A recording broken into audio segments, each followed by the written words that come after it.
What's going on, everybody? Welcome into Sports Speaks on YouTube. Hashtag Keep It Real. Sravan here with Eric and RJ. Follow us on Twitter and Instagram and YouTube. Of course, look for that shield. Fellas, how are we doing? I'm good. Doing great.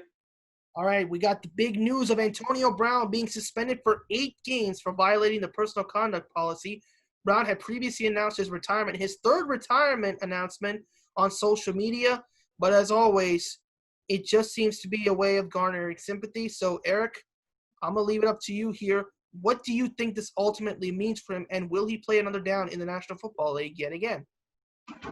Well, I'm a firm believer that everybody deserves a second chance. But as we all know, Antonio Brown is way past a second chance. He's on his seventh or eighth chance right now. I mean, the first screw up he had was videotaping his coach's speech in the locker room before the 2017 AFC Championship, I believe. And then after that, he started trashing his own teammates before he hit free agency. I think him going to the Patriots was his second chance, and we all know how that panned out. And then a bunch of other incidents happened after that. Now, may he have gotten a lot of help between then and now? Could he have become a better, more well-rounded person in that time period? Probably. But, I guess it just comes down to what NFL team needs him so badly that they're willing to overlook all of the incidents in his past. I think there are several teams out there that would be willing to overlook all of that. But if you're an owner, I don't know how you look at AB right now. If you're a coach, I don't know how you look at him right now. He's definitely, undoubtedly, one of the most talented receivers we've seen in the past decade. But it all comes down to ownership and team leadership.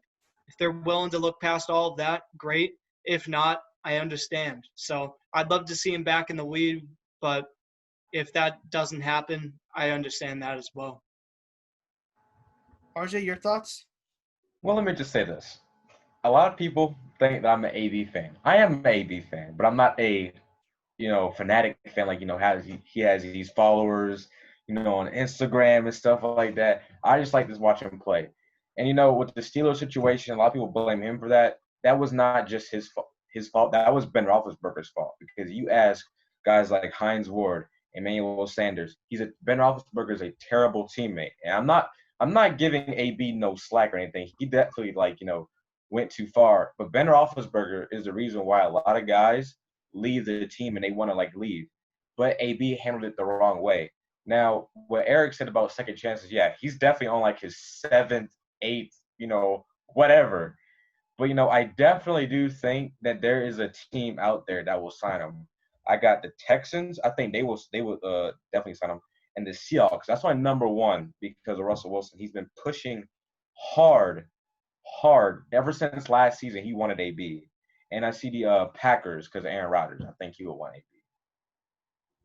No question that those teams are going to want him. Primarily the Ravens have also been a team that are quote-unquote reaching for him with Lamar Jackson. But my last thing to you guys on this one is it possible he gets signed, and does he fight his way out of that team as well?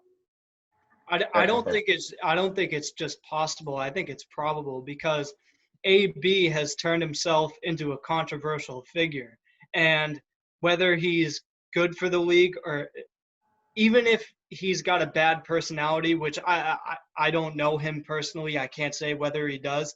Even if he's a bad guy, controversial figures get attention.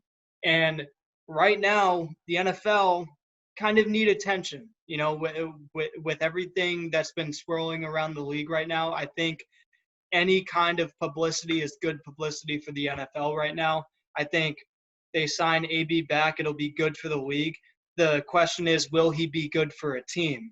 And I agree with RJ. I think he would be good for several teams. And one of those teams is definitely the Seahawks. And if the Seahawks sign AB, book it. The Seahawks are going to the Super Bowl. No question. I don't know all that, though, but, But I will say this. I forgot to mention the suspension. I do not agree with the suspension. I think 8 games after you wait so long and he's not even on a team.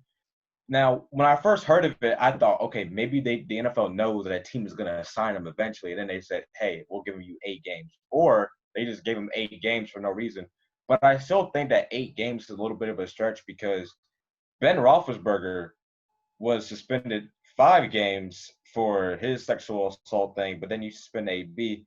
I mean, I don't know what they're suspending him for. That's the problem that I have. I mean, 8 games is a little bit of a stretch. I would have gone like 6 or 5, but maybe they're doing it because of the stuff that he does, the social media antics or whatever. So that's what I thought of. Yeah, well, I mean, like I said, I don't know about AB's character because, guys can be totally different than what the media portrays them to be. But the fact of the matter is, he went on social media and not only trashed his team, but trashed the entire league. And Yeah.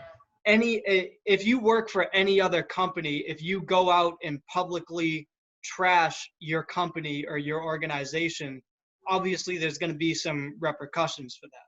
So, like, is 8 games too severe? I don't know, but some punishment was required. Just a matter of time before we see what ultimately goes on with AB. And, in fairness to him, we wish him well. And we know the suspension is bad. He's acted like a fool, but he's been out for a while. Hopefully he's learned his lesson, but, we'll see what happens. There's an old saying, you can bring a horse to water, but you can't make it drink. So we'll see what happens, what goes on with him. But like always, call like we see it as it comes.